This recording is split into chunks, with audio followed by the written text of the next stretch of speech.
Let's start by going back 4 years. I'll be the greatest jobs president that God ever created. Well, he was. He delivered the highest number of people working in American history, the lowest unemployment in 50 years, the lowest for women in nearly 70 years, the lowest Black, Hispanic, and Asian unemployment ever. The forgotten men and women won't be forgotten anymore. They weren't. For the first time in decades, earnings rose faster for the lowest paid than the rich. Under Obama, inequality went up. With Trump, it came down.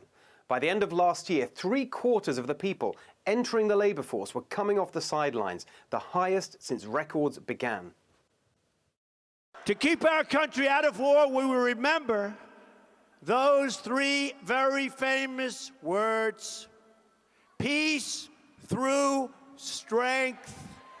Trump is the first president since the 1970s not to start a foreign conflict. Our troops are coming home from the Middle East. Our military power has been massively enhanced. Trump defused the North Korea nuclear crisis he inherited. He's achieved peace deals in the Middle East that eluded his establishment predecessors. Yeah, I think peace through strength just about covers it. Our horrible trade agreements with China and many others will be totally renegotiated. That includes renegotiating NAFTA to get a much better deal for America. That's literally what he did. He put tariffs on China. He renegotiated NAFTA to produce the USMCA, the most pro-worker trade deal ever. Global supply chains were reconfigured. Jobs came back to America. Household earnings rose and inflation stayed low. The globalists were wrong and Trump was right. I will produce for the inner cities, and I will produce for the African Americans. Opportunity zones with billions of dollars of new investment for urban areas, record funding for historically black colleges, criminal justice reform to reverse the destruction of Joe Biden's crime bill. The only federal action on police reform after George Floyd, while Kamala Harris blocked police reform in the Senate. All that on top of the lowest black unemployment ever, the lowest black poverty ever, and a massive rise in average income for black families. A Trump administration will secure and defend the borders of the United States. Catch and release terminated. The wall nearly finished. Asylum seekers remain in Mexico. Caravans turned back thanks to the threat of tariffs. The result? Illegal border crossings down, gangs under attack, immigration under control. We are going to appoint justices of the United States Supreme Court who will uphold our laws and our Constitution. Gorsuch, Kavanaugh, Barrett. Moving on. I am also going to propose a massive tax cut to unleash prosperity in every city and every state in our country. The Trump tax cuts gave the average family an extra $2,000 a year and reduced our business taxes from among the highest in the developed world to one of the lowest. As a result, companies came back to America and investment boomed. We'll get rid of these horrible regulations that make it impossible to do business in this country. A massive program of deregulation led to higher investment, which boosted productivity, which increased workers' pay. Energy deregulation helped America become a net oil exporter for the first time in 75 years. Our focus must be on defeating terrorism and destroying ISIS. Our military leaders were given that focus. They were given operational control after years of second-guessing by Obama-Biden. ISIS was destroyed, losing 100% of its territory. Get the picture? That's just a top 10. Has there ever been a president who delivered so many of his promises in so many policy areas as Donald Trump? Biden says, who cares? Coronavirus. What is he even talking about? Trump shut down travel from China in January. Fauci says that saved thousands of lives. Where's the highest death toll? New Jersey, run by Democrats. New York, run by Democrats. Republican Florida, no lockdown, no mask mandate, many more elderly people, much lower death rate. What's the best single thing any leader could do? Bring the pandemic to an end as quickly as possible. The only way is vaccines and treatments. Trump was on it right from the start. He brought the drug companies together, the military, the bureaucracy. Yes, he yelled at the FDA. If ever it was vital to have a businessman in the White House, this was the moment. If you'd had Biden there, we'd be waiting years for the vaccines, years for the treatments.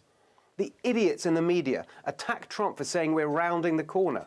But even the New York Times' own pandemic expert now says this, quote, "Experts are saying with genuine confidence that the pandemic in the United States will be over far sooner than they expected." Don't vote for Trump despite his pandemic response, but because of it. Just like the other big issue that's dominated this year, we've shown you Trump's record on racial justice. And yes, he'll bring law and order. But equally, he'll bring opportunity with his Platinum Plan for Black America, boosting community lending for black entrepreneurs, millions of new jobs. Biden would shut down opportunity zones. Trump will expand them.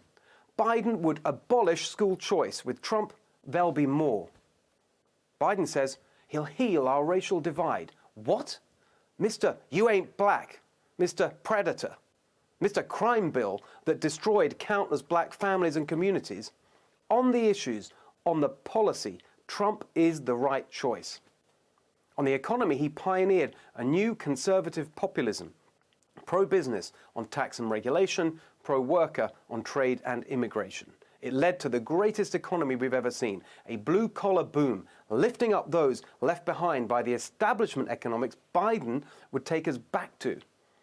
On foreign policy, perhaps Trump's most consequential achievement and greatest legacy, reversing decades of establishment surrender to confront China's rise. Biden says normalcy. For working Americans, normalcy is cruelty.